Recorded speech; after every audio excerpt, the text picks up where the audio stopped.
مقام ابراہیم پر جب 2 رکعت نماز واجب الطواف ادا کی، پھر اپنا رخسار مقام ابراہیم پر رکھ دیا اور زاروں کتار روتے ہوئے اس طرح اپنے مناجات کی کہ اے میرے رب قدیر، تیرا حقیر بندہ تیرے دروازے پر حاضر ہے، تیرا بھکاری تیرے دروازے پر حاضر ہے، تیرا مسکین بندہ تیرے دروازے پر حاضر ہے۔ انہی الفاظ کو بار بار دہراتے رہے اور روتے رہے۔ اس کے بعد مسجد الحرام سے باہر تشریف لائے تو آپ کا گزر چند مسکینوں کے پاس سے گزرا جو راستے میں بیٹھے ہوئے تھے اور صدقے کی روٹیوں کے ٹکڑے کھا رہے تھے۔ ان مسکینوں کو آپ نے سلام کیا۔ سلام کے بعد ان مسکینوں نے آپ کو دعوت دی کہ حضور ہمارے ساتھ بیٹھیے، نواسے رسول ہیں، جنتی نوجوانوں کے سردار ہیں، یہ وہ ہیں جن کو پیارے آقا نے کاندھے پر بٹھایا۔ یہ مسکینوں کے ساتھ دسترخوان پر بیٹھ گئے، روڈ کے فٹ پاتھ پر گویا وہ بیٹھے کھانا کھا رہے ہیں۔ آپ نے ان کی حوصلہ افزائی کی، عاجزی کا منظر دیکھے کہ ان کے ساتھ بیٹھ گئے۔ فرمایا اگر یہ روٹیوں کے ٹکڑے صدقے کے نہ ہوتے تو میں آپ کے ساتھ ضرور کھانا کھاتا۔ آل رسول تھے نا، آل رسول کو صدقہ کھانا جائز نہیں تھا۔ اس کے بعد آپ ان مسکینوں کو اپنی قیام گاہ پر لے آئے، ایسے نہیں چھوڑ کر چلے گئے، اور سب کو عمدہ کھانا کھلایا اور رخصت ہوتے وقت سب کو درہم بھی عنایت فرمایا۔ کیا بات ہے، نبی پاک کی تربیت کا کیا شاہکار تھے یہ لوگ۔ ذرا غور کیجئے، یہاں 2 باتیں بڑی خوبصورت سیکھنے کو مل رہی ہیں اس واقعے سے۔ ایک تو کعبے کی عظمت، اللہ کے گھر میں حاضری کا انداز، وہاں خوف خدا کا عالم کیا ہونا چاہیے، وہاں اللہ کی بارگاہ میں فریاد کیسے کرنی چاہیے۔ ارے یہ لوگ تو بخشے بخشائے ہیں، جنتی نہیں فقط، ان کے صدقے ہم نے جنت میں جانا ہے، مگر اللہ کی بارگاہ میں آنسو بہا رہے ہیں، دعائیں کر رہے ہیں، پیدل حج کو جا رہے ہیں۔ اور آج ہم میں سے جو لوگ حج کو جاتے ہیں، عمرے کو جاتے ہیں، ہنستے ہوئے، کہہ مارتے ہوئے، غفلت کا عالم ہے، سیلفی ہو رہی ہے، موبائل چل رہے ہیں، معاذ اللہ ادھر بھی گناہ ہو رہے ہیں، کعبے کو دیکھ کر بھی آنسو نہیں ہیں، وہاں بھی غفلت ہے، ایک آدھ بار تو دعا کر لی، اس کے بعد تو شاپنگ اور گھومنا پھرنا۔ نہیں میرے حاجیوں، یہ سفر اس لیے نہیں ہے کہ ہم فضول باتوں میں گزاریں، ہم غفلت میں گزاریں۔ مکہ پاک میں ایک ہیبت ہونی چاہیے دل پر کہ میں اللہ کی بارگاہ میں حاضر آیا ہوں، اللہ کے گھر پر آیا ہوں۔ اور جب بادشاہ کی بارگاہ میں ایک غلام جاتا ہے تو وہ ڈرا ہوا رہتا ہے کہ کہیں بادشاہ ناراض نہ ہو جائے۔ یہ تو احکم الحاکمین ہے، تو یہ رب العالمین کا گھر ہے۔ ادھر تو دل پر ایک کیفیت ہونی چاہیے، آنسو ہونے چاہیے، التجائیں ہونی چاہیے۔ خدارا ان واقعات کو سن کر اپنے اندر اس رقت کو پیدا کیجیے، اور پھر سبحان اللہ، اتنا بڑا مرتبہ ہے۔ اور مسکینوں کے ساتھ بیٹھ جانا، ان کے ساتھ کھانا کھانا، ان کو گھر لے آنا۔ آج ہمارا کیا حال ہوتا ہے؟ کیا ہم غریبوں کے ساتھ ایسا برتاؤ رکھتے ہیں؟ کیا ہم غریب لوگوں کے ساتھ بیٹھنا پسند کرتے ہیں؟ سیکھنا ہے مجھے اور آپ کو اہل بیت اطہار سے۔ جبھی تو جناب سیدی اعلیٰ حضرت لکھتے ہیں نا، وہ حسن مجتبی سید الاسخیاء راکب دوش عزت پہ لاکھوں سلام۔ کہتے ایک پرہیزگار شخص کا بیان ہے، میں مسلسل 3 سال سے حج کی دعا کر رہا تھا لیکن میری حسرت پوری نہ ہوئی۔ 4تھے سال حج کا موسم بہار تھا اور دل آرزو حرم میں بے قرار تھا۔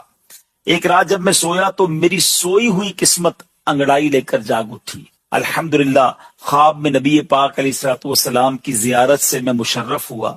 میرے آقا نے ارشاد فرمایا تم اس سال حج کو چلے آنا۔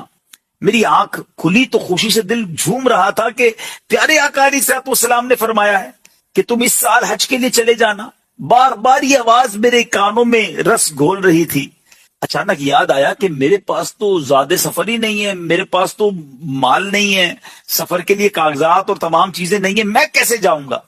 دوسری رات پھر نبی پاک علیہ الصلوۃ والسلام خواب میں تشریف لائے لیکن میں اپنی غربت کا ذکر نہ کر سکا۔ پیارے آقا علیہ الصلوۃ والسلام نے پھر فرمایا اس سال حج کو چلے آنا۔ تیسری رات اب نبی پاک خواب میں آئے، پھر فرمایا تم اسی سال حج کو چلے جانا۔ میں سنتا رہا مگر ہمت نہ ہوئی۔ اب 4تھی بار میں نے سوچا کہ اب پیارے آقا تشریف لائیں گے نا خواب میں تو میں عرض کر دوں گا حضور میں کیسے آؤں، میرے پاس تو کچھ بھی نہیں ہے، آہا پلے زر نہیں، رختے سفر سرور نہیں، تم بلا لو، تم بلانے پر ہو قادر یا نبی۔ اب 4تھی رات نبی پاک علیہ الصلوۃ والسلام خواب میں تشریف لائے، فرمایا تم اس سال حج کو چلے جانا۔ میں نے دست بستہ عرض کی حضور میرے پاس تو اخراجات نہیں ہیں۔ ارشاد فرمایا اپنے مکان میں فلاں فلاں جگہ کو کھودو، وہاں تمہارے دادا کی زرہ موجود ہے، دادا کا وہ ایک لباس، جنگی لباس تھا، وہ موجود ہے۔ اتنا فرما کر میرے آقا علیہ الصلوۃ والسلام تو تشریف لے گئے، میری آنکھ کھلی، میں نے جو جگہ نبی پاک نے خواب میں بتائی تھی اس جگہ کو کھودا تو میرے دادا جان کی قیمتی زرہ وہاں سے نکلی، بالکل صاف ستھری تھی، گویا کسی نے استعمال ہی نہ کی ہو۔ میں نے اسے 4000 دینار میں بیچا، اللہ کا شکر ادا کیا۔ پیارے آقا علیہ الصلوۃ والسلام کی نظر عنایت سے اسباب حج کا خود ہی انتظام ہو گئے۔ تو کیا پتا چلا ناظرین، تڑپ سچی ہونی چاہیے، التجا ہونی چاہیے، آنکھوں میں آنسو ہونے چاہیے، یاد حرمین ہونا چاہیے، اللہ کی بارگاہ میں دعائیں ہونی چاہیے، نبی پاک علیہ الصلوۃ والسلام کی بارگاہ میں التجائیں ہونی چاہیے۔ جب کرم ہوگا نا تو حالات ایسے بدلیں گے کہ بندہ دیکھتے ہی دیکھتے سمجھ بھی نہیں آتی اور کیسے پہنچ جاتا ہے۔ تو جس کو بلاوا آتا ہے اس پر کیسا کرم ہوتا ہے۔ حضرت سیدنا علی بن موفق رحمت اللہ تعالی فرماتے ہیں، میں نے حج کی سعادت حاصل کی، کعبہ مشرفہ کا طواف کیا، حجر اسود کا بوسہ لیا، 2 رکعت نماز طواف پڑھی اور کعبہ شریف کی دیوار کے ساتھ بیٹھ کر رونے لگا اور بارگاہ الہی میں عرض کی، یا اللہ میں نے تیرے پاک گھر کے گرد نہ جانے کتنے چکر لگائے مگر میں نہیں جانتا کہ قبول ہوئے یا نہیں۔ پھر مجھ پر غنودگی طاری ہو گئی، میں نے ایک غیبی آواز سنی، اے علی بن موفق، ہم نے تیری بات سن لی ہے، کیا تو اپنے گھر میں صرف اسی کو نہیں بلاتا جس سے تو محبت کرتا ہے؟ اللہ اکبر، اللہ اکبر۔ ناظرین یہ جملہ پھر سنیے گا، غیب سے آواز کیا آئی؟ اے علی، ہم نے تیری بات سن لی ہے، کیا تو اپنے گھر میں صرف اسی کو نہیں بلاتا جس سے تو محبت کرتا ہے؟ گویا بلایا اسے جاتا ہے جس پر کرم کیا جاتا ہے، جس سے محبت کی جاتی ہے، جسے مہمان بنایا جاتا ہے۔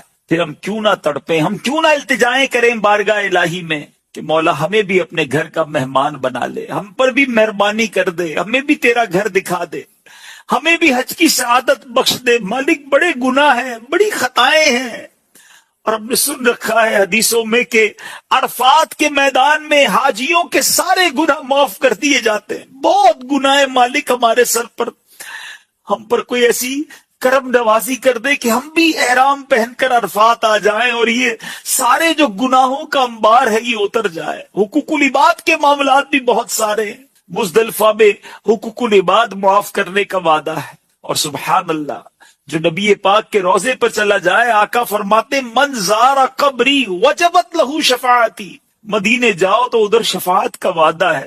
بڑا ہی ایمان افروز ٹاپک ہے، جس رب نے ہمیں بنایا، جو خالق ہے، جو مالک ہے، جو ہم پر ہماری ماں سے کئی گنا زیادہ مہربان، بلکہ سب مہربانوں پر مہربانی کرنے والا وہی ہے، وہ ہمارا خالق و مالک، ہمارا پیارا اللہ ہے۔ ایک بڑی خوبصورت قرآن پاک کی سورت ہے جو سب کو یاد ہے، مگر اس خوبصورت سورت کا جو شان نزول ہے، پہلے میں وہ بیان کرتا ہوں، پھر آپ سورت سمجھ جائیں گے وہ کون سی ہے۔ اس سورت کا شان نزول یہ ہے کہ کفار نے نبی پاک علیہ الصلوۃ والسلام سے، جب نبی پاک نے ریویل کیا، اسلام کے بارے میں اعلان کیا، اللہ کی طرف بلایا، انہیں بتوں کی پوجا کرنے سے روکا، تو انہوں نے اللہ کے بارے میں سوال کرنا شروع کر دیے، اور بڑے عجیب و غریب سوال تھے ان کے کوسچنز بڑے یونیک تھے۔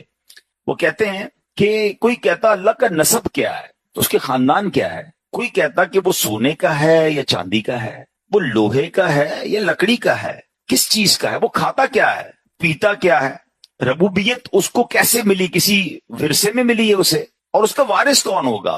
عجیب عجیب ان کے سوالات تھے۔ اللہ کریم نے ان سب کا جواب دینے کے لیے قرآن پاک کی یہ سورت نازل فرمائی۔ اب یہ سورت کون سی بتاتا ہوں، مگر پہلے اس سے ایک اور اس سورت کی فضیلت بیان کر دیتا ہوں کہ حضرت عائشہ صدیقہ رضی اللہ تعالیٰ عنہ فرماتی ہیں کہ نبی پاک علیہ الصلوۃ والسلام نے ایک لشکر روانہ کیا جہاد کے لیے، اور ایک شخص تھے اس میں، وہ اپنے ساتھیوں کو اس میں نماز پڑھاتے تھے، تو روزانہ نماز میں، ہر نماز میں سورہ فاتحہ کے بعد یہی والی سورت پڑھتے تھے۔ جب لشکر واپس آیا تو نبی پاک علیہ الصلوۃ والسلام سے کسی نے بات ذکر کر دی، حضور یہ جو ہمارے امام صاحب تھے یہ تو ہر نماز کی ہر رکعت میں سورہ فاتحہ کے بعد یہی سورت پڑھتے تھے۔ تو پیارے آقا علیہ الصلوۃ والسلام نے انہیں بلایا، فرمایا اس سے پوچھو کیوں ایسا کرتے تھے۔ تو جب لوگوں نے ان سے پوچھا، فرمایا یہ سورت تو رحمان کی صفت ہے، اس وجہ سے مجھے بڑی پسند ہے، میں پڑھنا پسند کرتا ہوں۔ تو نبی پاک نے فرمایا کہ اسے بتا دو کہ اللہ تعالیٰ بھی اس سے محبت فرماتا ہے۔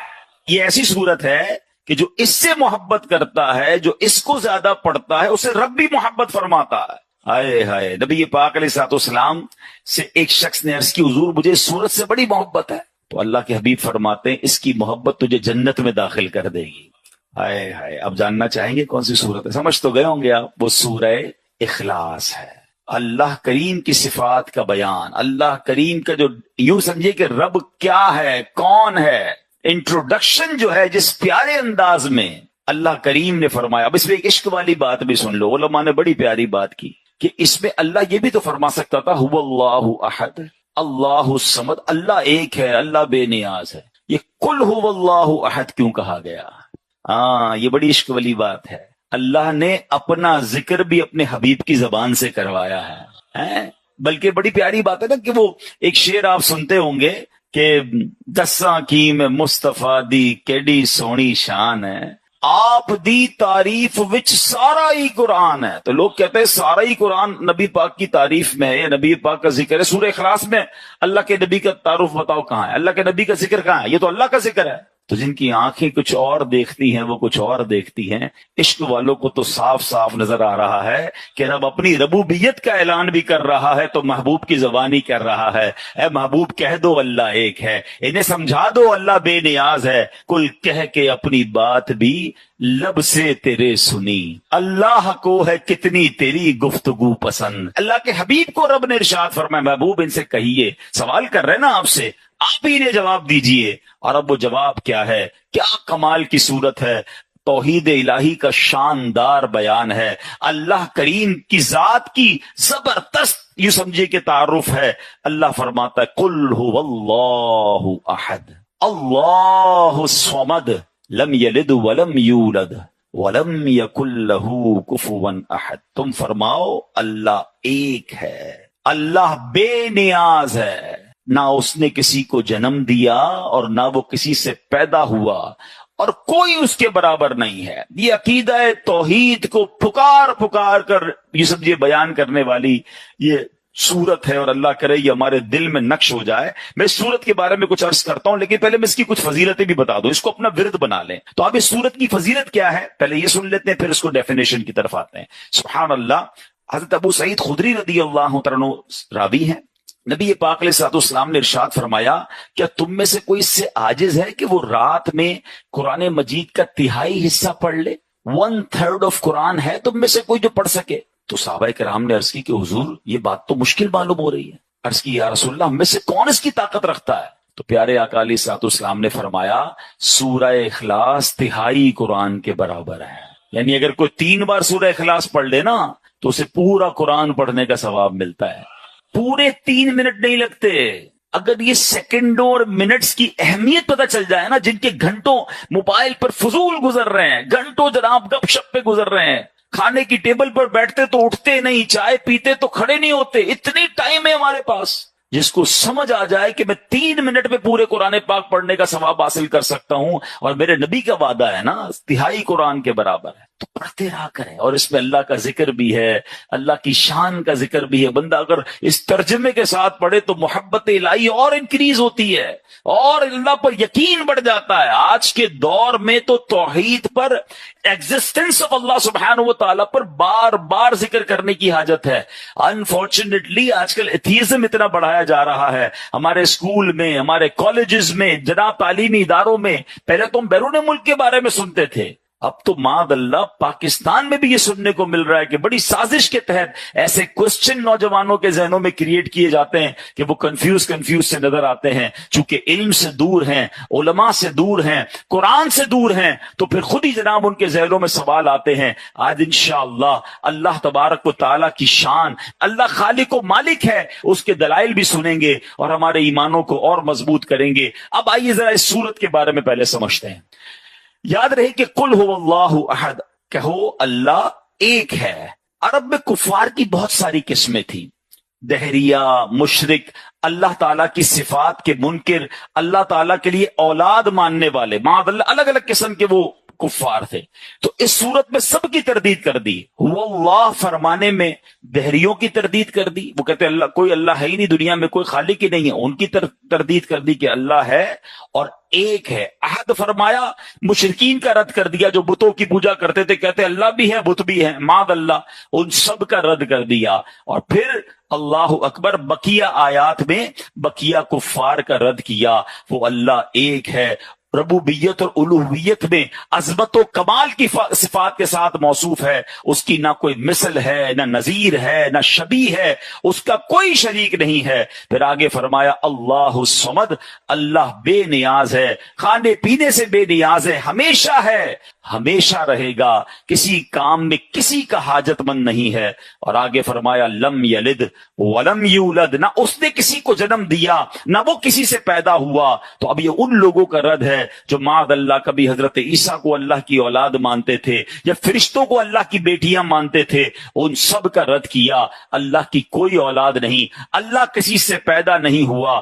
پھر آگے فرمایا وَلَمْ يَكُنْ لَهُ كُفُوًا أَحَدٌ, اور کوئی اس کے برابر نہیں, نہ ذات میں نہ صفات میں, کیونکہ وہ واجب ہے, خالق ہے, باقی سب ممکن مخلوق اور حادث ہیں. اس کی صفات ذاتی ہیں, قدیم ہیں, غیر محدود ہیں, جبکہ مخلوق کی جو صفت ہوتی ہے وہ محدود ہوتی ہے, محدود بھی ہے, حادث بھی ہے, ختم ہو جانے والی ہے. تو یہ ڈفرینشیٹ بھی کر دیا گیا کہ اللہ کا کوئی ثانی نہیں, کوئی نظیر نہیں, اس کا کوئی ہمتا نہیں ہے, وہ سب کا خالق و مالک ہے. تو سورہ اخلاص پکار پکار کر توحید کے نغمے, توحید کی درس جو ہے ہمیں اس سے ملتا ہے. اے میرے پیارے اسلامی بھائیوں, آج اب سمجھنا یہ ہے کہ اسلام کا جو سب سے بنیادی عقیدہ ہے نا, یعنی ون آف دا ٹاپ بنیادی عقائد میں سے اہم اور پہلا نظریہ کیا ہے, وہ عقیدہ توحید ہے. توحید تمام عقائد کی اصل اور جڑ ہے. جس طرح درخت کا وجود شاخ سے نہیں ہوتا, شاخیں تو اگتی رہتی ہیں, درخت کا وجود جڑ سے ہوتا ہے. میرے اور آپ کے ایمان کی جو جڑ ہے نا, وہ توحید الہی ہے. یاد رکھیے گا, یاد رکھیے, عقیدہ توحید پر ایمان لائے بغیر کوئی مسلمان نہیں ہو سکتا. جو لوگ ایک سے زیادہ خدا ہونے کے قائل ہیں, اللہ پاک نے ان کے کفر کا صاف اعلان فرمایا. اللہ قرآن مجید میں ارشاد فرماتا ہے لَقَدْ كَفَرَ الَّذِينَ قَالُوا إِنَّ اللَّهَ ثَالِثُ ثَلَاثَةٍ وَمَا مِنْ إِلَٰهٍ إِلَّا إِلَٰهٌ وَاحِدٌ, بے شک کافر ہیں وہ جو کہتے ہیں اللہ تین خداؤں میں کا تیسرا ہے, اور خدا تو نہیں مگر ایک خدا. وَإِن لَّمْ يَنْتَهُوا عَمَّا يَقُولُونَ لَيَمَسَّنَّ الَّذِينَ كَفَرُوا مِنْهُمْ عَذَابٌ أَلِيمٌ, اور فرمایا اگر اپنی بات سے باز نہ آئے تو جو ان میں کافر مریں گے تو ضرور ان کو دردناک عذاب پہنچے گا. یعنی کفار کے لیے, اللہ کو ایک نہ ماننے والوں کے لیے دردناک عذاب رب نے خود اعلان فرمایا. اب میرے پیارے اسلامی بھائیوں, توحید, اب یہ سوال ذہن میں پیدا ہو سکتا ہے, ینگسٹر بھی موجود ہیں کہ ٹھیک ہے یہ بات تو سمجھ آ گئی, ہم بچپن سے بھی پڑھ رہے ہیں کہ 5 پلر آف اسلام ہے, اس میں پہلا عقیدہ توحید ہے. اب what is the definition of توحید؟ میں آسان لفظوں میں آپ کو اس کو بھی ڈیفائن کر دیتا ہوں. توحید کا معنی ہے اللہ کریم کی ذات پاک کو اس کی ذات اور صفات میں شریک سے پاک ماننا. یعنی اللہ کی ذات میں کوئی شریک نہیں ہے اور اللہ کی صفات میں اس کا کوئی شریک نہیں ہے. یعنی جیسا اللہ ہے ویسا ہم کسی کو اللہ نہ مانیں. اگر کوئی اللہ پاک کے ہوتے ہوئے کسی دوسرے کو اللہ تصور کرتا ہے تو وہ ذات میں شرک کرتا ہے. یہ بھی توحید سے باہر ہو گیا, مشرک ہو گیا. اچھا, علم, سما یعنی سننا, علم, بصارت, اللہ پاک کی صفات ہیں. ان صفات میں کسی دوسرے کو شریک ٹھہرانے والا مشرک ہے. یعنی ذات میں شریک ٹھہرانے والا بھی مشرک, اور اللہ کو جیسا رب ہے عبادت کے لائق, ایسا عبادت کے لائق کسی کو اور کو بھی ماننے والا یہ بھی مشرک ہو جائے گا. یہ توحید الہی کا منکر اور کافر ہو جائے گا. سب سے پہلا عقیدہ یہ ہے کہ اللہ ایک ہی ہے. پہلے تو اب یہ ڈیفیٹ کرنا ہوگا کہ اللہ ہے اور اللہ ایک ہی ہے, وہی عبادت کے لائق ہے, نہ اس کی ذات میں کوئی شریک ہے نہ اس کی صفات میں کوئی شریک ہے. دس از ایکچوئل ڈیفینیشن آف توحید جو ہمیں سمجھنی ہے. اب اس کو تھوڑا سا مزید آگے لے کر چلتے. علامہ ابراہیم بن محمد باجوری رحمۃ اللہ تعالی فرماتے ہیں اللہ پاک اپنی ذات اور صفات میں تنہا واحد ہے, یعنی اس کا کوئی نظیر نہیں ہے. ذات کے واحد ہونے کا یہ مطلب ہے کہ وہ اجزاء سے مل کر بنے ہونے میں پاک ہے. ٹھیک ہے نا, اس کی باڈی معاذ جس طرح ہم اپنی باڈی ہوتی ہے, ہم کہتے ہیں مختلف اجزاء سے مل کر بنی ہے, اللہ اس طرح اجزاء سے مل کر بننے سے پاک ہے.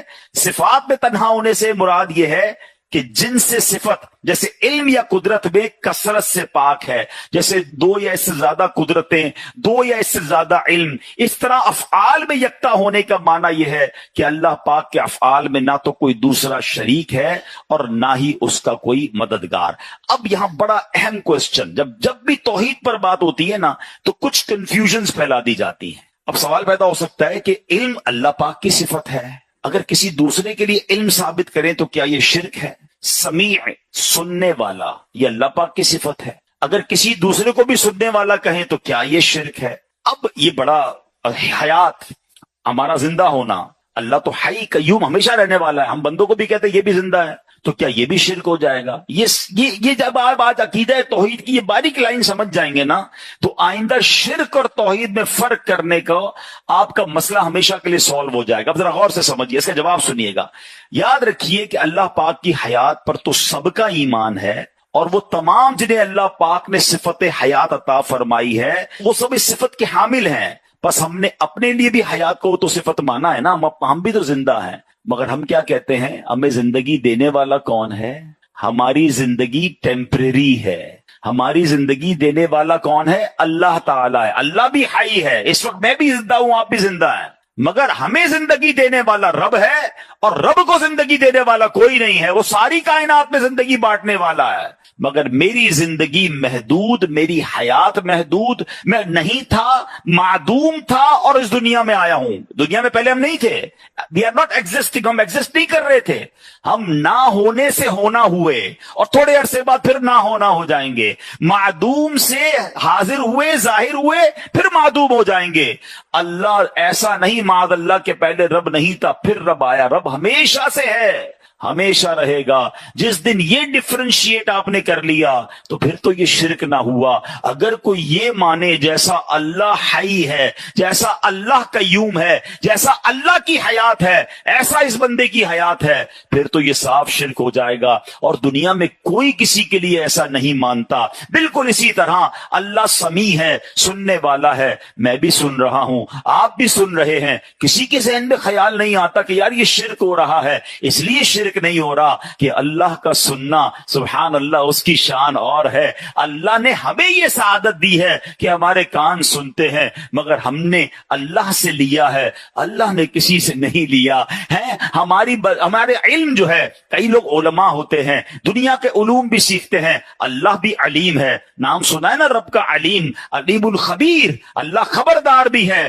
غیبوں پر بھی غیبوں پر بھی خبردار ہے, اور اللہ علیم ہے. تو اللہ علیم علم والا ہے. آج لوگ کہتے یہ بھی بڑے عالم صاحب ہیں, تو کیا شرک ہو جائے گا؟ نہیں جناب, ان کا علم محدود ہے, رب تو علم دینے والا ہے. جب اس بات کو آپ سمجھ جائیں گے تو کبھی شرک کی ڈیفینیشن میں کنفیوژن نہیں ہوگی کہ اگر بندہ کسی اللہ والے کے لیے, کسی بڑی ہستی کے لیے کوئی علم, کوئی طاقت یا کوئی بھی اس کا جناب عمل مانتا ہے تو ہمیشہ ذہن میں یہی ہوتا ہے کہ یہ محتاج ہیں, اللہ نے انہیں دیا ہے اور اللہ کی عطا سے انہیں ملا ہے. تو شرک تو ختم ہو گیا نا. شرک یہ ہوتا ہے کہ جب یہ بندہ کہہ دے کہ فلاں نبی, فلاں صحابی, فلاں ولی جو ہیں یہ اللہ کی طرح ہیں, انہوں نے اللہ سے لے کر نہیں, خود اپنی طرف سے ہمیں دیا یا اپنی طرف سے دنیا کو نوازتے ہیں, جناب یہ شرک ہو جائے گا. تو جب یہ ڈیفینیشن میرے اور آپ کے ذہن میں کبھی بھی نہیں آتی, ہم کبھی کبھی کہتے ہیں ڈاکٹر بڑا اچھا ڈاکٹر ہے یار, اس کے پاس جاؤ, بڑی شفا ہے اس کے ہاتھ میں, تو جناب یہ تو پھر شرک ہو جانا چاہیے. شفا دینے والی ذات تو رب کی ذات ہے, مگر وہاں کسی کے ذہن میں بھی یہ بات نہیں آتی, سمجھ آ جاتی ہے کہ شفا تو رب نے دینی ہے, اللہ نے اسے وسیلہ بنایا ہے. تو اصل ظاہر خالق حقیقی رب ہے, فاعل حقیقی رب ہے, وہی سب کو دینے والا ہے. ہاں آج دنیا میں جس طرح میں اور آپ ایک دوسرے کے بارے میں بات کرتے ہیں, یار یہ بڑی مدد کرتا ہے, یہ بڑا اچھا انسان ہے, احسان کرتا ہے, تو مجھے بتاؤ مددگار تو رب ہے, اللہ دینے والا ہے. آپ کیسے کسی بندے کے بارے میں کہہ سکتے ہیں یہ مدد کر رہا ہے؟ تو جناب آپ کہیں گے یار یہ تو بندے کی مدد ہے, اس کو بھی تو رب نے نے دیا ہے, یہ اللہ کا محتاج ہے, اللہ نے اسے دیا تو یہ میری مدد کرتا ہے, اللہ نے طاقت دی ہے اس لیے یہ سپورٹ کر رہا ہے. تو یہی تو بات شرک اور توحید میں سمجھنے والی ہے. کچھ لوگوں نے جناب شرک کی تسبیح پکڑ لی ہے, ہر کام کے اندر شرک شرک کہا کرتے ہیں.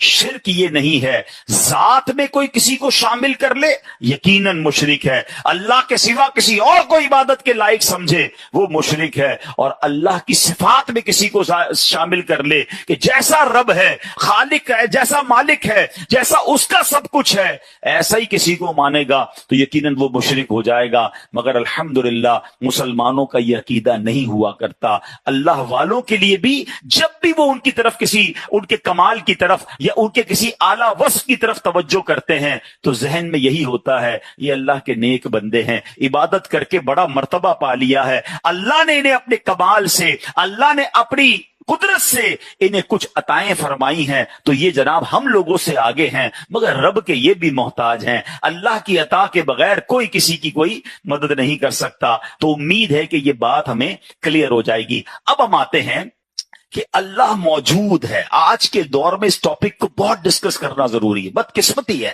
کہ مسلمان کہلانے والوں کے ذہنوں میں بھی اب وسوسے کریٹ کیے جا رہے ہیں. تو کچھ بڑی خوبصورت باتیں انشاءاللہ ہم سنیں گے جو انشاءاللہ مزید عقیدہ توحید پر ہماری رہنمائی بھی کریں گی. بیسک آف ایمان کی بات ہو رہی ہے, اور انفارچونیٹلی آج کل نوجوانوں میں ایسی ایسی محفلوں میں بیٹھ رہے ہیں کہ وہاں اللہ کے ایگزسٹنس پر کلام ہو رہا ہے کہ یار یہ کائنات ایسے ہی بن گئی ہے, بگ بینگ تھیوری ہے, اور عجیب عجیب سائنسی تھیوریاں پیش کرتے ہیں. سوشل میڈیا کا زمانہ ہے, لوگ ویڈیو دیکھ کے کنفیوز ہو جاتے ہیں. تو پہلے سب سے مضبوط میرا اور آپ کا یہ عقیدہ ہونا چاہیے. اب آئیے سبحان اللہ, اب خدائے بزرگوں برتر کے ہونے کی دلیل کیا ہے؟ اب کچھ دلیلیں سنیے گا. یاد رکھیے کہ اللہ عز و جل کا موجود ہونا آفتاب سے زیادہ روشن ہے. اس کی ذات کا یقین ہر شخص کی فطرت میں داخل ہے, خصوصاً مصیبتوں, بیماریوں, آفتوں میں.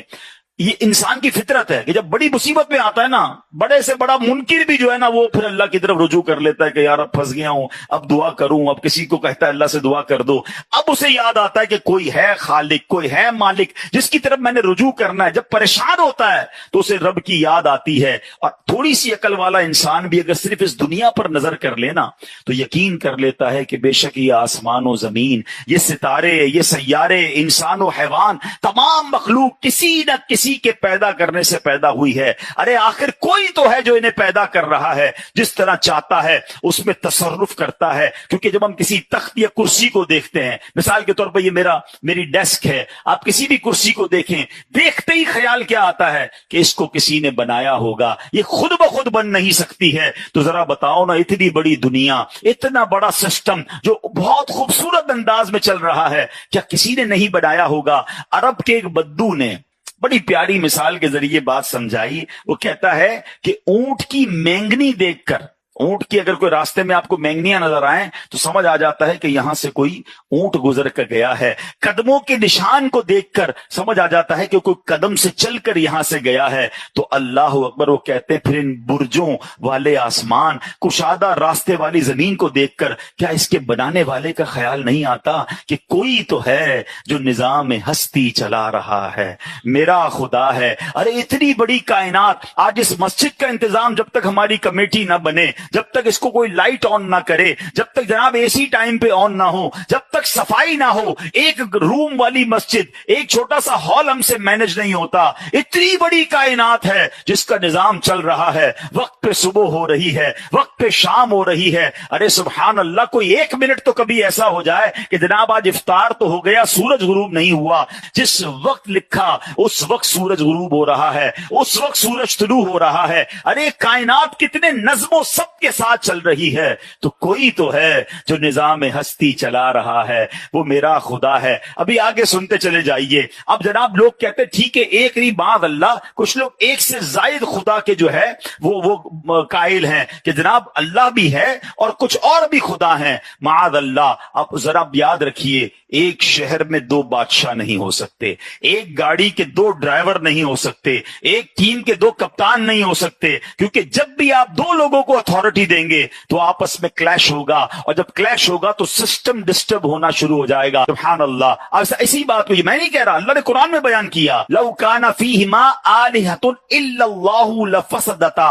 فرمایا اگر آسمان و زمین میں اللہ کے سوا اور خدا ہوتے تو ضرور تباہ ہوتے، یعنی پھر لڑائی جھگڑا اور تباہی اور بربادی اس کائنات کی ہو جاتی۔ یہ ایک سسٹم کے تحت پوری کائنات کا چلنا پکار پکار کر بتا رہا ہے کہ ایک ہی خالق ہے، ایک ہی مالک ہے، اور وہی رب العالمین ہے۔ اب آگے چلیے، قرآن مجید کی ایک بہت خوبصورت آیت ہے، شہید اللہ انہ لا الہ الا ہو والملائکۃ واولو العلم قائما بالقسط۔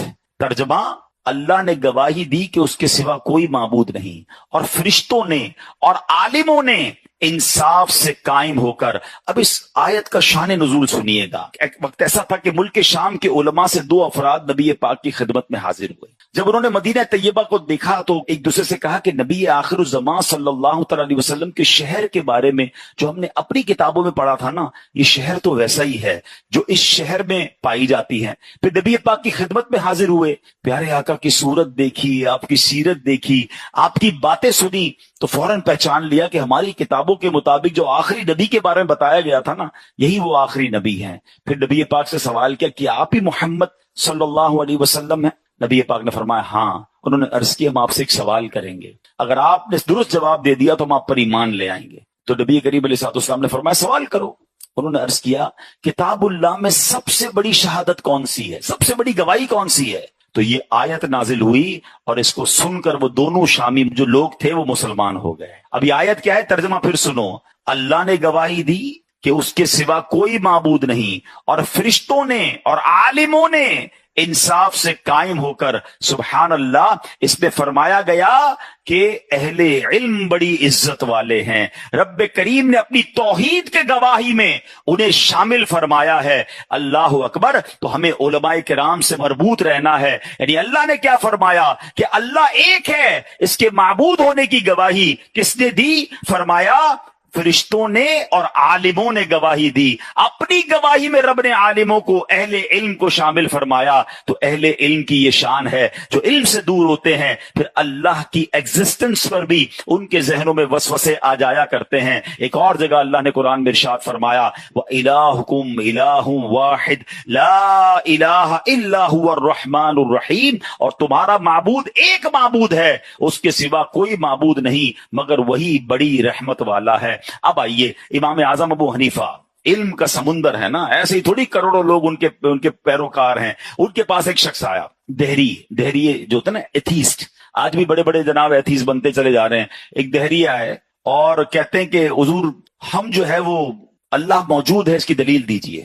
آپ فرماتے میں سوچ رہا ہوں کافی دیر سے کہ لوگوں نے مجھ سے کہا ہے کہ ایک بہت بڑی کشتی ہے اور اس میں طرح طرح کا تجارتی سامان لدا ہوا ہے، کارگو شپ ہے، اور اس کا کوئی نگہبان نہیں ہے، اس کا کوئی چلانے والا بھی نہیں ہے، اور بالکل اپنا سفر پورا کر رہی ہے۔ سمندر میں طوفان آتا ہے تو اس کو بھی چیرتی ہوئی گزر جاتی ہے، جہاں رکنا ہوتا ہے وہاں رک جاتی ہے، سامان آف لوڈ کرتی ہے، پھر سامان آتا ہے، پھر وہ چلتی رہتی ہے۔ نہ اس کا کوئی چلانے والا ہے، نہ کوئی کیپٹن ہے، نہ کوئی انتظامیہ، خود ہی چل رہی ہے وہ کشتی۔ دہریے کہتے ہیں حضور کوئی عقل مند انسان ایسی بات کیسے کر سکتا ہے کہ ایک شپ خود ہی چل رہی ہے، کارگو بھی اٹھا رہی ہے، کارگو اتار بھی رہی ہے، ٹائم پہ پہنچ بھی رہی ہے، طوفان کو جناب چیرتی بھی جا رہی ہے۔ اللہ اکبر۔ تو امام صاحب کہتے ہیں کہ تمہاری عقلوں پر مجھے ماتم کرنے کو جی چاہتا ہے۔ ایک کشتی بغیر چلانے والے کے بغیر نہیں چل سکتی، یہ ساری کائنات کیسے چل رہی ہے؟ وہ یہ دلیل سن کر سارے کے سارے جو ہے وہ مسلمان ہو گئے اور جناب اللہ کو پہچان لیا۔ اسی طرح امام شافعی رحمۃ اللہ تعالی سے سوال ہوا کہ مجھے بڑا پیارا جواب، مجھے بڑا مزہ آیا جب میں نے یہ پڑھا، غور سے سنیے گا۔ امام شافعی سے سوال ہوا کہ اللہ تعالیٰ موجود ہے، دلیل دیجئے۔ آپ نے کہا شہتوت کے درخت کے پتے سارے ایک جیسے ہوتے۔ شہتوت کا درخت دیکھا ہے؟ جو بچوں نے شاید کم دیکھا ہو، پہلے تو ہم اسکولوں میں بھی مارے تھا۔ بہرحال آپ اس کو آسان لفظوں میں کسی بھی درخت کے پتے سمجھ لیں، لیکن شہتوت ایک باقاعدہ پھلی ہے اور بڑا اچھا پھل ہوتا ہے۔ تو شہتوت کے درخت کے بارے میں آپ نے مثال دی۔ آپ کہتے سارے پتے ایک جیسے ہیں، ایک ہی ذائقے کے ہیں، کیڑے، شہد کی مکھی، گائیں، بکریاں اور ہرن سب اس کو کھاتے ہیں یا کچھ چاٹتے ہیں۔ فرمایا اسی پتے کو کھا کر اگر کیڑا کھاتا ہے ریشم کا تو اس سے ریشم بن جاتا ہے، شہد کی مکھی اسے چاٹتی ہے تو اس سے شہد بن جاتا ہے، ہرن اسے کھاتا ہے تو اس کے اندر مشک بن جاتا ہے، ہرن کے اندر ایک مشک ہوتا ہے، نافع ہوتا ہے جو بڑی زبردست خوشبو ہوتی ہے۔ فرمایا گائیں بکریاں کھاتی ہے تو مینگنیاں نکالتی ہیں۔ فرماتے یہ اس امر کی صاف دلیل ہے، اس بات کی صاف دلیل ہے کہ ایک ہی پتے میں مختلف قسم کی تاثیر شامل کرنے والا کوئی ہے، کوئی خالق ہے جس کی قدرت ہے کہ جناب پتا ایک ہے مگر الگ الگ جسم میں اللہ نے وہ طاقت دی ہے کہ کوئی شہد کی مکھی چاٹ رہی ہے تو شہد نکال رہی ہے، ریشم کا کیڑا کھا رہا ہے تو ریشم بنا رہا ہے، ہرن کھاتی ہے تو خوشبو بناتی ہے، گائے بکریاں کھاتی ہے تو مینگنیاں نکالتی ہے۔ تو اللہ اکبر، کوئی تو ہے جو نظام میں ہستی چلا رہا ہے، میرا خدا ہے۔ تو بزرگان دین نے بڑے کمال سے جوابات دیے۔ اچھا جناب، امام جعفر صادق رحمت اللہ تعالی کے پاس ایک ملحد آیا جو اللہ کو نہیں مانتا تھا، کہتے ہیں آپ بتائیے اللہ ایک کیسے ہے؟ اللہ موجود ہے، پہلے دلیل دیجئے۔ آپ نے فرمایا کبھی سمندری سفر پر گئے ہو؟ کہتا گیا ہوں۔ کوئی واقعہ ہوا؟ کہتا ہاں بڑا خطرناک واقعہ ہوا۔ کیا ہوا؟ کہ ایک دن سمندری سفر کے درمیان میں تھا تو بڑا طوفان آیا، میری کشتی ٹوٹ گئی، کئی لوگ ڈوب گئے اور میں جو ہے وہ ٹوٹی ہوئی کشتی کے تختے کو پکڑا۔ امام جعفر صادق نے فرمایا کہ پہلے تو سمندری سفر جب تم نے شروع کیا تو کس پر بھروسہ تھا؟ کشتی پر بھروسہ، کشتی ٹوٹ گئی، تختے کو پکڑ لیا، اب کس پر بھروسہ تھا؟ کہ حضور اب میرے تختے پر بھروسہ تھا۔ جب یہ ختم ہو گئے تو پھر کیا ہوا؟ وہ کہتے ہیں حضور یہ ہوا کہ مجھ سے تختہ بھی چھوٹ گیا ہے، اب میں تنہا، سمندر کی موجیں ہیں۔ فرمایا اس وقت کس پر بھروسہ تھا؟ جو اس وقت بھی زندہ رہنے کا جو بھروسہ تھا نا، جو امید کی کرن تھی، وہی اللہ تبارک و تعالی، وہی اللہ کی شان ہے کہ جب سارے اسباب ختم ہو جائیں پھر بھی دل میں ایک ہوپ باقی رہتی ہے کہ کوئی ہے جو مجھے بچا لے گا، کوئی ہے جو مجھے نکال لے گا۔ فرمایا وہی جو تمہیں تختہ بھی ختم ہونے پر امید دلا رہا تھا، وہی رب عز و جل کی قدرت ہے، مان لو کہ اللہ نے تمہیں بچایا ہے۔ وہ ملحد کہتا ہے جناب آپ نے بالکل صحیح بات کی، کشتی پہ گیا تو کشتی بڑی مضبوط تھی، میرا بھروسہ کشتی پر تھا، مجھے پتا تھا چلانے والے بھی مضبوط ہیں اور ان کو سوئمنگ بھی بڑی اچھی آتی ہے، مگر طوفان آیا تو کشتی ٹوٹ گئی، میرے سامنے بڑے بڑے سوئمر ڈوب گئے، اب میں نے تختہ پکڑ لیا، میں نے کہا یہ تختہ مجھے بچا لے گا۔ کچھ عرصے بعد تختہ بھی ہاتھ سے گیا، اب میں تھا اور سمندر کی موجیں تھیں، مگر دل میں پھر بھی ایک امید کی کرن تھی کہ میں بچ سکتا ہوں۔ فرمایا وہی تو تھا، وہی تو رب ہے جس نے تجھے اس تکلیف میں بھی تنہا نہ چھوڑا اور تیرے دل میں امید جگائے رکھی۔ تو اللہ ایک ہے، اللہ موجود ہے، سبحان اللہ۔ چلے میں آج کی دنیا کی بات کر لیتا ہوں۔ 8 بلین، جائیے ذرا ورلڈو میٹر کے اوپر، اس وقت دنیا کی آبادی 8 ارب کو ٹچ کر رہی ہے۔ 8 ارب لوگ اس دنیا میں موجود ہیں۔ ہم اس وقت مسجد میں کتنے لوگ ہیں؟ آپ نے پوری دنیا میں ٹریول کیا ہوگا، کبھی آپ کو ایک جیسا دوسرا بندہ نہیں ملا ہوگا۔ یہ کیسی ڈرائنگ ہے، یہ کیسی جناب اللہ کی قدرت کے شاہکار ہیں۔ ارے کہیں اور نہ دیکھو، اپنی ذات میں اللہ کی قدرت کو تلاش کرے تو بندہ حیران ہو جاتا ہے۔ کبھی آپ کو اس کو ایکسپیرینس کرنا ہو نا، اگر یہاں پر میرا خیال ہے وہ بیٹھے ہوں آرکیٹیکچر لوگ بیٹھے ہوں جن کو ڈرائنگ وغیرہ کرنے کا تجربہ ہوتا ہے، کبھی ان سے پوچھیں کہ الگ الگ شیپ بنانا کتنا مشکل ہے، ان کو کہو 200 قسم کی بلڈنگیں بنا دو، وہ پریشان ہو جائیں گے کہ بھائی 10-15 بنوا لو، 20 بنوا لو، 200 اچھا 2000 بنا دیں، میں کہ پاگل ہو گئے ہو، 20,000 بنا دیں، اور پریشان ہو جائیں گے۔ زندگی میں کچھ ایک ہی جیسی چیزیں بہت ساری نہیں بنائی جا سکتی۔ آپ نے بنگلوں کی ڈیزائن بنائی ہوں گی، اپنے گھر بنائے ہوں گے، گھر کو کتنی طریقے سے ڈیزائن کر سکتے ہیں آپ، کتنے شیپ بنا سکتے ہیں۔ کبھی کاغذ کا پین لے کے بیٹھیے، آپ کو خیر انسانی تصویر تو نہیں بنانی چاہیے، آپ اپنا ذرا کھانے بنائیے، ٹرائنگولر بنا لیں گے، اسکوائر بنا لیں گے، سرکل بنا لیں گے، اور بنائیے، کتنے بنائیں گے؟ تھوڑی دیر کے بعد آپ کہیں گے بھائی اس سے زیادہ نہیں بن سکتے۔ اللہ اکبر، روز دنیا میں ہزاروں لوگ پیدا ہو رہے ہیں، روزانہ نئی شکل کے ہیں۔ اچھا صرف شکل الگ نہیں ہے، ہاں ہماری آواز بھی الگ ہے۔ دیکھا ہے دوسری آواز والا، ہم آواز سے فون پہ پہچان لیتے ہیں، السلام علیکم کہتا ہے، ہاں بھائی کیسے، حبیب بھائی، سلمان بھائی، صادق بھائی، فوراً کلک کیوں ہوتا ہے؟ آواز بھی 8 ارب لوگوں کی الگ ہے۔ ابھی رکو، ابھی آگے چلتے ہیں، ابھی آگے صرف آواز الگ نہیں ہے، ہمارے فنگر پرنٹس الگ ہیں۔ کبھی دیکھا ہے اب تو ایئرپورٹ کے اندر اب چیکنگ ہی فنگر پرنٹ کی ہونے لگی ہے، یعنی اتنی ایک انگوٹھا ہے، مجھے بتاؤ تو صحیح، 8 ارب لوگ، اچھا یہ 8 ارب تو میں کہہ رہا ہوں نا، اربوں چلے گئے اور اربوں آئیں گے۔ میرے رب کی قدرت کا شاہکار تو دیکھیں، سائنس اللہ کی قدرت کو کیسے ایکسپٹ کر رہی نہیں کہ یار انگوٹھے سب کے الگ ہوں گے، کبھی دوسرا انگوٹھا ایک دوسرے کا میچ نہیں ہو سکتا۔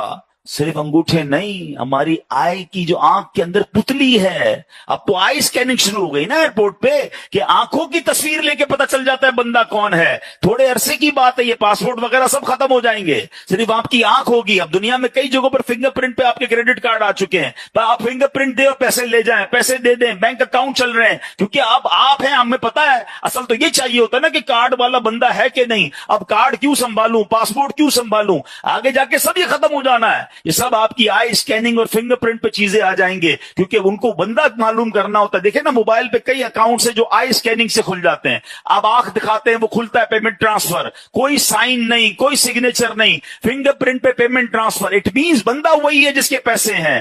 اللہ اکبر، یہ میرے رب نے ایک جسم کے اندر سسٹم لگایا ہے۔ میں ایک بار ایک تھیوری پڑھ رہا تھا کہ ہاؤ ٹو ڈفرینشیٹ کاربن ڈائی آکسائڈ اور آکسیجن کو آپس میں الگ الگ کیسے کر سکتے ہیں۔ یعنی یہ جو ہوا ہے اس میں سے کاربن ڈائی آکسائڈ کو الگ کریں اور آکسیجن کو الگ کریں۔ کووڈ کے زمانے میں آپ نے دیکھا ہوگا بڑی مشینیں آئی تھی کہ جناب اپنے ساتھ رکھیں، سانس کا پرابلم ہوگا تو یہ اسی ہوا میں سے آپ کو آکسیجن نکال کے دے دے گا۔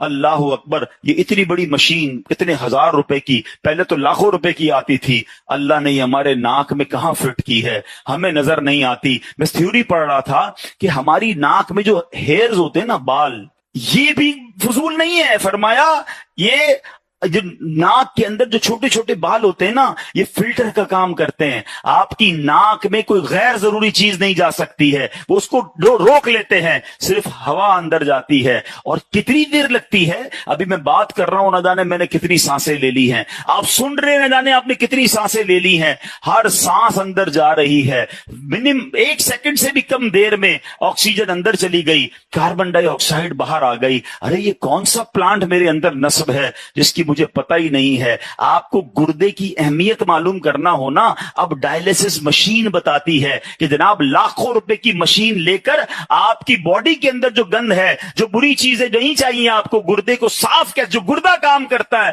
وہ ڈائلیسس کی مشین کام کرتی ہے۔ کئی لاکھ روپے کی وہ مشین ہے، اور جناب ہفتے میں 3 دن بیچاروں کئی لوگوں کو 4 دن ڈائلیسس کروانا پڑتا ہے۔ اللہ نے میری باڈی میں یہ مشین کہاں فٹ کی ہے، یہ کیسے گردے بنا دیے جو میرے تمام بلڈ کو صاف کر رہی ہے، میری یورین کے معاملات کو سیدھا کر رہا ہے۔ اللہ اکبر، یہ پلانٹ کب لگے تھے یہ؟ اچھا مزے کی بات اور دیکھیے، اللہ کی قدرت دیکھیں، بچہ پیدا ہوتا ہے کتنا سا ہوتا ہے، کچھ بچے تو بالش جتنے ہوتے ہیں، ایک بالش جتنے بچے کے اندر سارے پلانٹ لگے ہوئے ہیں، ساری گردے بھی ہیں۔ ایسا نہیں کہ بعد میں بھائی 20 سال کے ہو جاؤ گے تو ایک گردہ اور ملے گا، 30 سال کے ہو جاؤ گے تو ایک پھیپڑا لے جاؤ، اس کے بعد جناب چھوٹا دل واپس کرو، بڑا دل لے جاؤ۔ بھائی گاڑی تو پارٹ چینج کرنے پڑتے ہیں نا۔ ہم جب پیدا ہوئے ہماری انگلیاں اتنی تھی یار، آپ کے بچے پیدا ہوئے ہوں گے آپ نے دیکھا ہوگا، لیکن ان سب بچوں میں وہ سارے پلانٹ لگ گئے جتنی اس کو ضرورت تھی۔ جیسے جیسے بچہ بڑا ہوتا گیا وہ پلانٹ بھی بڑے ہوتے چلے گئے۔ درود پاک پڑھنے کے بے شمار فضائل و برکات ہیں۔ میرے آقا مدینے والے مصطفیٰ صلی اللہ تعالی علیہ وسلم کا فرمان عالی شان ہے، من صلی علیہ صلاۃ واحدۃ صلی اللہ علیہ عشرہ، جس نے مجھ پر ایک بار درود پاک پڑھا اللہ کریم اس پر اپنی 10 رحمتیں نازل فرماتا ہے۔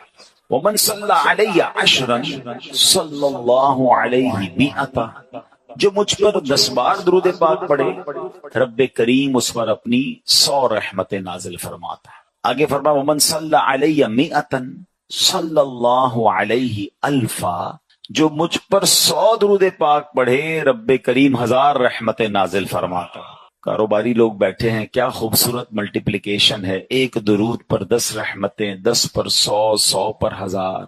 اگر چاہتے ہو کہ صبح و شام رحمتیں برستی رہیں تو درود پاک پڑھتے رہا کریں۔ مگر اس حدیث کا جو اگلا حصہ ہے مور بیوٹیفل، آقا فرماتے ہیں ومن صلی علیہ الفا، جس نے مجھ پر 1000 بار درود پاک پڑھا زاحمت کتفہ کتفی علی باب الجنہ، نبی پاک فرماتے اس کا کاندھا جنت کے دروازے پر میرے کاندھے سے چھو رہا ہوگا۔ اس کا مطلب کیا ہوا کہ 1000 بار درود پاک پڑھنے والے کو آقا اپنے ساتھ جنت میں لے جائیں گے۔ تو اب یہ فارمولا مل گیا ہے، اب جس کو سمجھ آ جائے وہ پڑھتا رہے۔ تو یہ بڑے کرم کے ہیں فیصلے، یہ بڑے نصیب کی بات ہے۔ کچھ لوگوں کے گھنٹوں سوشل میڈیا پہ گزرتے ہیں، کچھ لوگوں کے گھنٹوں چائے کے ہوٹل پہ گزرتے ہیں، کچھ لوگوں کے گھنٹوں جو ہے وہ ٹی وی پہ اسکرولنگ کرتے کرتے گزرتے ہیں، فضول باتوں میں گزرتے ہیں، اور کچھ خوش نصیب وہ ہیں جن کے کئی گھنٹے یا کئی منٹ تلاوت قرآن میں، ذکر الہی میں۔ یا ایمان انکریز کیسے ہوگا، ایمان مضبوط کیسے ہوگا، اس کے لیے پھر ہمیں اللہ کے حبیب علیہ الصلوۃ والسلام کی طرف رجوع کرنا پڑے گا۔ اس میں کئی حدیث ہیں، میں ایک حدیث آج بیان کر دیتا ہوں، پھر کبھی انشاءاللہ اس موضوع کو لے کے چلیں گے کہ ایمان مضبوط کیسے ہو سکتا ہے۔ نبی پاک فرماتے تم میں سے کوئی اس وقت تک کامل مومن نہیں ہو سکتا جب تک جو اپنے لیے پسند کرے وہ اپنے دوسرے بھائی کے لیے پسند نہ کرے۔ کامل مومن کون ہے؟ جو کہ اپنے لیے پسند کرے وہ اپنے بھائی کے لیے بھی پسند کرے۔ کیا ہم یہ کر رہے ہیں؟ ہم کہتے ہیں میرا بھلا ہو جائے، باقی اگلے کا بیڑا غرق ہوتا ہو تو ہو جائے۔ ہم کیا پسند کرتے ہیں؟ سب میری عزت کریں۔ آپ دوسروں کی عزت کرتے ہیں؟ میں پسند کرتا ہوں سب مجھے